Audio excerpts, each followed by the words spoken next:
অবশেষে আলহামদুলিল্লাহ বাংলাদেশ থেকে বুবুজান পলাইছে, শেখ হাসিনা পালায়া গেছে। মানে এমন খুশি লাগতাইছে যেটা মানে ধারণার বাহিরে। বাংলাদেশ সরকার শেখ হাসিনা পলায়া গেলেন, তাও পলায় আসছেন ফিরে ইন্ডিয়াতে, আমাদের দেশে আমাদের জায়গায়। আমি কিন্তু ইন্ডিয়া, বাংলাদেশ এমন ফকডিয়া হইছে, মানে শেখ হাসিনা সরকার হওয়ার পরে ইদানিং 16 বছর ধরে মনে হয় উনি রাজত্ব করতেছে। মানে বাংলাদেশ এমন ফকডিয়া হইছে যেটা কোয়া চলে না। ইন্টারনেট ব্যবহার করি বা বাংলাদেশের অনেক মানুষের নাম্বার আমার কাছে আছে, যেরকম বাংলাদেশের ভিতরে অনেক উলামাদের নাম্বার আছে, তাদের সাথে যোগাযোগ হয়, ইমোতে কথাবার্তা হয়। তে বাংলাদেশের ভিতরে মানে যেরকম উলামাদেরকে যেরকম ভাবে নির্যাতন করছে, জনগণকে যেরকম ভাবে নির্যাতন করছে, মানে ধারণার বাইরে। এক কথাই বললে বাংলার ফেরাউন শেখ হাসিনা, এক কথাই বললে বাংলার ফেরাউন শেখ হাসিনা।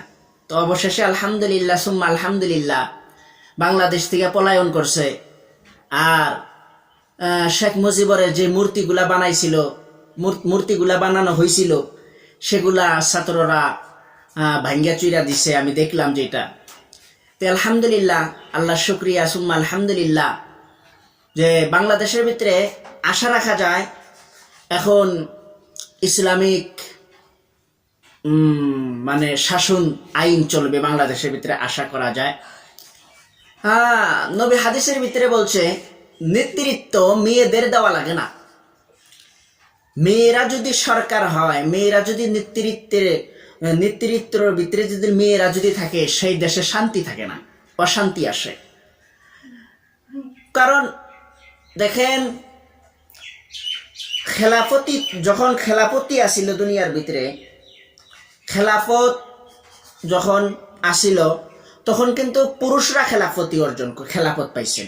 পুরুষরা যেরকম আমিরুল মুমিনিন আবু বকর সিদ্দিক, ওমরে ফারুক, উসমান, আলী রাদিয়াল্লাহু আনহু, এরা খেলাফত। তার বাদে খেলাফত চলে গেছে রাজতন্ত্র যখন চলে গেল, তখন রাজনৈতিক যেটা আসছে, ফির খেলাফত কায়েম হবে ইনশাআল্লাহ। রাজনৈতিক যেটা আসছে, এই রাজনৈতিক মানে পুরুষের সরকার থাকবো, মেয়ে কেন সরকার থাকবো? হ্যাঁ, এটা কেমন কথা? বাড়ির মালিক যদি মেয়ে হয়, সেই বাড়িতে শান্তি থাকে না।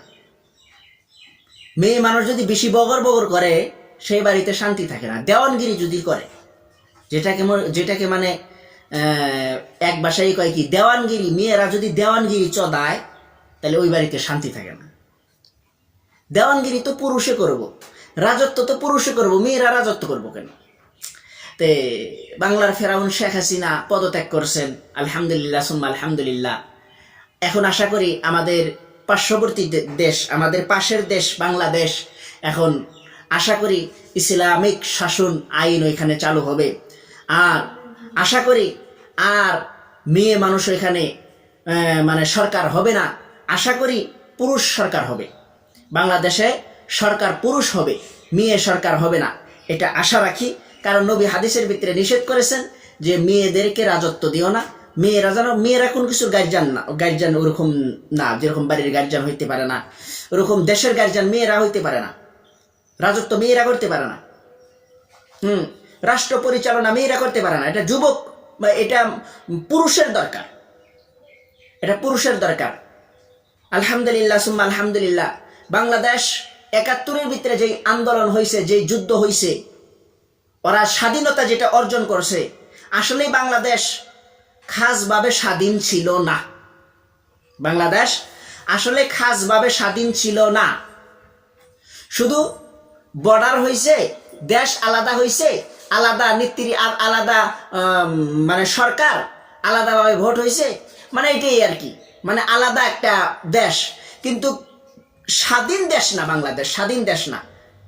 কিন্তু আলহামদুলিল্লাহ সুম্মা আলহামদুলিল্লাহ 2024 এখন আমরা আশা করি যে বাংলাদেশ এখন স্বাধীন হয়েছে। নতুন করে বাংলাদেশ স্বাধীন হয়েছে, আলহামদুলিল্লাহ সুম্মা আলহামদুলিল্লাহ, নতুন করে বাংলাদেশ স্বাধীন হয়েছে।